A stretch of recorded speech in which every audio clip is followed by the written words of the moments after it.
You don't have to look beyond the daily news to see that the cybersecurity landscape has been rapidly changing over the past year. It's been estimated there's been over 600% increase in breaches since the beginning of COVID-19. That's phenomenal. And the majority of these are focused on the abuse of privileged accounts, privileged permissions, with over 70% of those breaches centering and focused on that. One of the most recent ones is outstanding was the SolarWinds vulnerability, affecting over 18,000 organizations worldwide, showing the global impact of even a single vulnerability. This leaves many organizations concerned on how to deal with this rapidly changing cybersecurity landscape and the risks that they may be open to that they may not even be aware of. Why this rapid change? What's behind this? Well, a big part of this, and it's been even accelerated during the time of COVID, is this rapid adoption of cloud-based solutions and moving to the cloud, this cloud-first initiative that many organizations have. So now security is shifting from typically where an environment would focus on literally physical security or securing the four walls, the on-premise is where their environment centered on. And a lot of times security was just doing that, securing that environment. Well, now we've shifted. We've taken a lot of that environment and put it in the cloud. Yes, no longer on-premise, but now we're having to protect data and systems that are out in the cloud that have the ability to be accessed from any direction, any environment. That increases, obviously, the risk and the opportunities that are out there for those to breach systems. The second thing that's causing this rapid change is the way we work. Not only are our data and systems physically remote in the cloud, but so are our users, so is the workforce. Yes, COVID-19 has really showed a sudden shift where many organizations had to literally almost overnight have to be able to move their user population from a secure on-premise environment to a cloud remote environment. Yes, now we have to worry about securing an environment where people have to be able to access it literally from anywhere. That really ups the ante for the security risks that are involved for any system. So what's your reaction? How have you responded to this? You see, many organizations are just trying to get a grasp of this, and that may be the reason why you're watching this right now. You see, all organizations are having to transform rapidly, faster than they ever have before. And why? Well, one, they have no choice. They have to do this. They can't afford to wait because doing so causes an increased risk to their security and ultimately can risk their competitiveness against others in their market. But what's the right reaction to this rapid changing landscape? Well, we can look at what others are saying. Notice what this one company had to say. Paul Lucido, a manager of IAM with Ulta Beauty, he made this comment about this. He says, security starts with identity because identity's at the center of everything. So whereas our mindset may have been security, we're often talked about perimeter, literal security with firewalls and access systems being the one. We find now that if you go down to the center, ultimately at the center of your security model is truly, as is brought out here, it's identity. This next quote from Richard Berg with Optiv at Identiverse in 2018 was very insightful.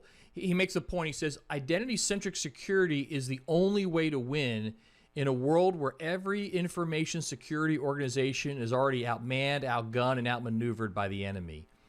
Only reestablishing the core principle of identity as security in your organization will give you a fighting chance. Yes, that term, identity as security, really is key. This concept, which has been around now for several years, is the new perimeter is now literally the identity. That is really important to recognize. So what does all this tell us? Well, it tells us several things. Making identity the core of this transformation really is the key to your success. Identity-centric security is the key to a successful reaction to all this change now more than ever. Focusing on bringing a single source of identity in governments. Recognizing this concept here of who's a privileged user. Right? In the past, the privileged users were easy to identify. It was the admin accounts for the operating systems, the databases. It was a small group of accounts and users we had to secure. Well, now we recognize that's completely changed. That realistically, every user is a privileged user. My people in finance that access sensitive data in the financial systems, their average user accounts can now be, to some extent, could be privileged accounts. Organizations' reputations. Only recently, people have realized, how secure is our company's Twitter, Instagram, Facebook accounts. See, these could be breached and cause effects to our reputation as an organization. So now we're securing these types of social media, cloud-based accounts. You see, the threat landscape is far more than we ever thought were. Having to look at what a privileged account is that needs elevated level of security is not changed drastically. It's really widened out. And these new concepts, these concepts of zero trust, as well as one that's been around for a while of least privilege, these are key environments that continually need to be looked at. But of course, the challenge is these are great terms. Yeah, zero trust, least privilege. But how do you do that? How do you implement that? What is the ability to do that? There's no one magic zero trust or least privileged thing that you purchase and put in place that solves that issue. It's part of a bigger framework that needs to be looked at within an organization. So really at the center here, we've talked about this idea of identity security. That's at the center. But let's define that a little more specific. What really is identity security? Well, it's about ensuring access to the right applications, make sure they have the right access at the right time, and ultimately set up in a way that you can prove it. You can validate that. At the core is a single identity record. One identity record for an account that unifies all the many accounts you use to access applications and resources. An access that is controlled by the accounts associated with each identity, whether that be a standard account, a privileged account, or even a special account, like now with these RPA accounts or systems talking to systems, whatever it might be, needs to be part of that identity. And those accounts are being tied to a wide variety of applications and systems that those users need to access. In many cases, the account used for authentication and entitlements is Active Directory and Azure AD. And that's often the core, the first low-hanging fruit to go after in providing that centralized identity security is focusing on that. But there are ultimately many other accounts that needed for any single given identity. They have critical access to a myriad of other systems like SAP, ServiceNow, AWS, Workday, Salesforce, Linux, and on and on and on. So this single identity is pulling together accounts across a broad spectrum of systems and applications. They need to be pulled together and managed as a single point. Identity security includes 4 critical functions. We need to look at account management, access management, identity governance, and potentially the most important one, identity lifecycle, which can pull these together. So access management. Well, what is it? Well, access management provides the security needed at the time an account is used to access a given application or service.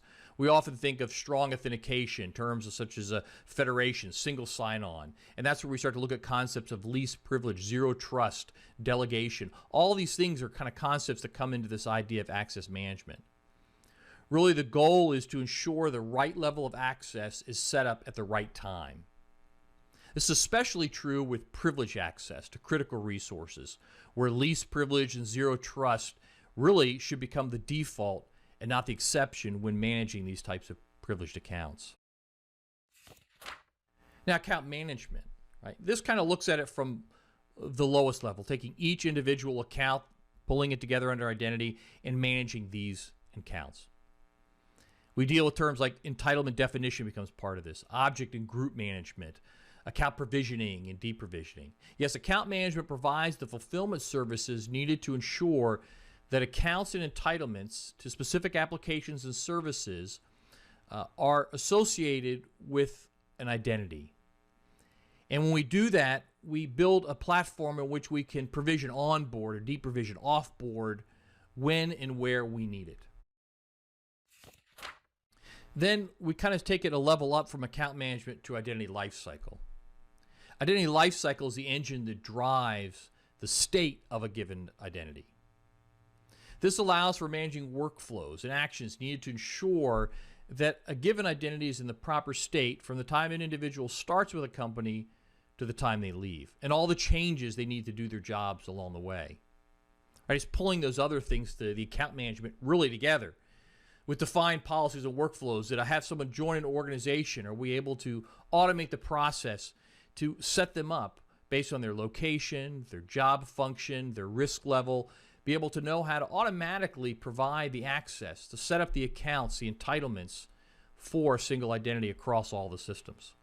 And of course, that's constantly changing because people choose, they move from project to project. They may move to different jobs or promotions or locations. And as this changes, that whole environment is dynamic.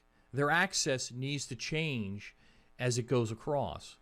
What we don't want in a life cycle is a user, the longer they're with an organization, they just tend to snowball and pile up an never-ending process of access, many of which may no longer be needed, many of which may be giving them too much access over time.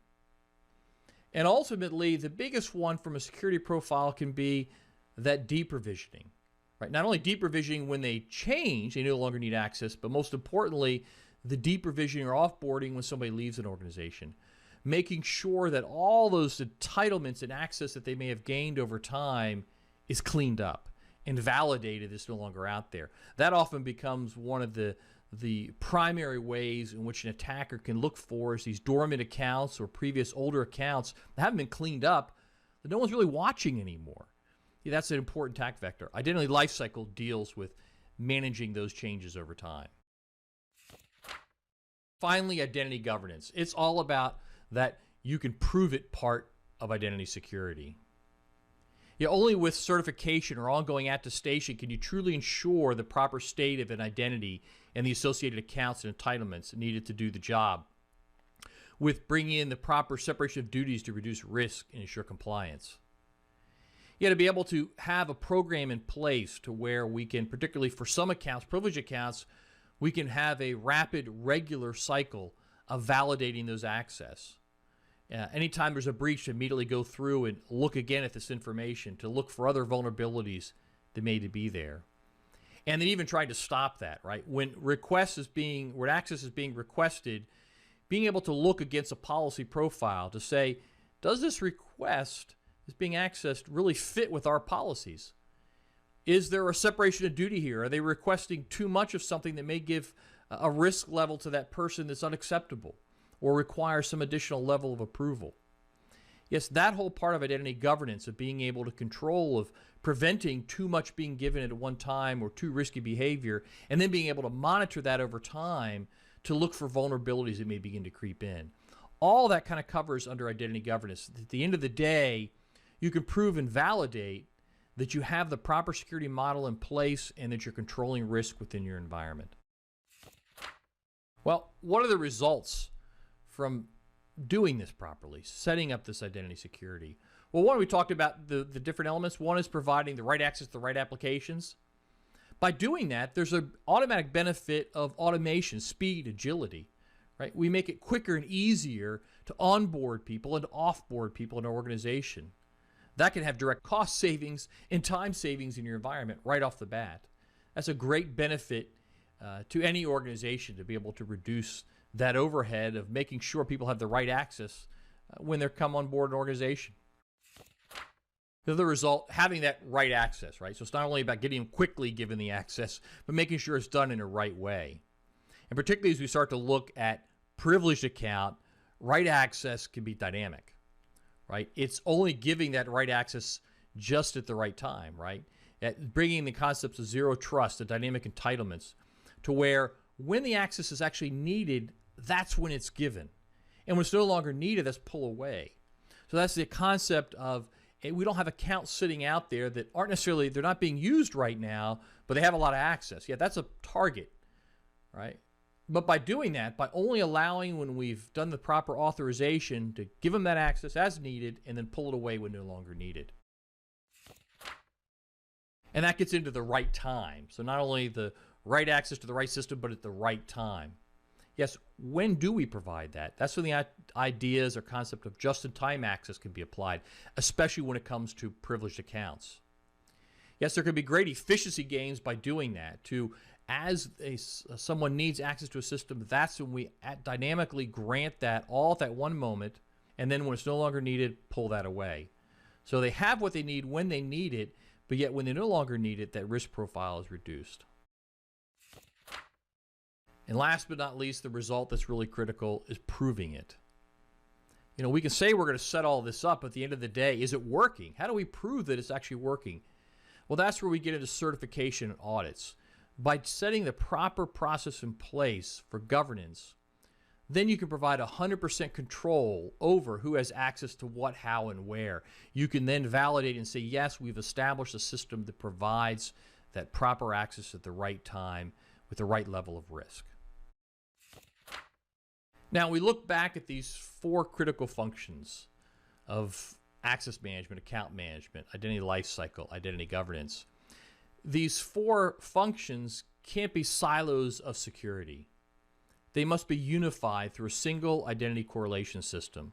This is a key concept because these different critical functions have been around for a while, and there's so many solutions that address each one of these. But the problem is many organizations tackle each one separately. They look at access management, oh, we go get a solution for that. Then we need account management or life cycle or governance, and they find point solutions that address this. I have a point solution for addressing my general enterprise users, their life cycle and governance. And then I have a separate solution which addresses privileged access management. And then I have a completely separate solution that deals with the access management for these different accounts and identities. So each of these are sitting out there, but they're being managed sometimes by different teams, often by completely separated systems. But to truly provide identity security, if we're going to go to that concept of starting with the identity at the center, then we need to have a correlation system that takes all these other systems out of their silos and integrates them, connects them so we have a cohesive center for controlling the identity. Yes, that's what identity security is all about. So this idea of unifying the identity security platform, this is the strength of the one identity approach to identity security.